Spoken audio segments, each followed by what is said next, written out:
Bienvenue dans Terrienne, l'actualité sur la condition des femmes dans le monde. Le monde de l'investissement reste encore largement, majoritairement masculin aujourd'hui. Pourtant, les femmes représentent un potentiel non négligeable. Selon le magazine Forbes, leur implication pourrait aboutir à terme à libérer un potentiel de 3 000 milliards d'euros supplémentaires injectés dans l'économie. Alors, faut-il devenir un homme pour lever des fonds?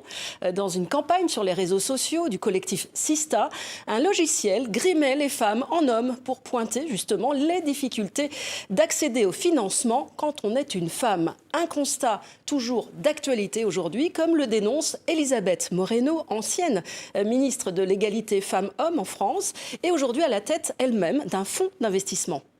Les femmes sont la seule majorité au monde traitée comme une minorité. Et cette minorité, je prends les chiffres français par exemple, les femmes n'ont que 2% de fonds privés qui sont dirigés vers leurs start-up. Pas parce qu'elles sont moins formées, pas parce qu'elles sont moins capables, moins volontaires, puisque les chiffres prouvent, Sista sort chaque année un baromètre qui montre que les entreprises qui sont créées par les femmes sont aussi performantes, voire parfois plus performantes.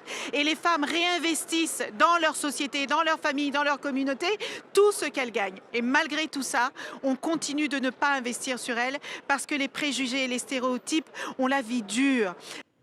Et c'est à Marrakech que nous avons pu rencontrer l'ancienne ministre à l'occasion du salon GITEX Africa sur les nouvelles technologies.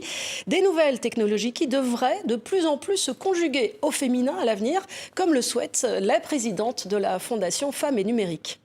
Si on n'encourage pas nos jeunes filles à aller vers les métiers des sciences, des technologies, des mathématiques ou de l'ingénierie, on va créer des inégalités encore plus importantes que ce à quoi on est confronté aujourd'hui.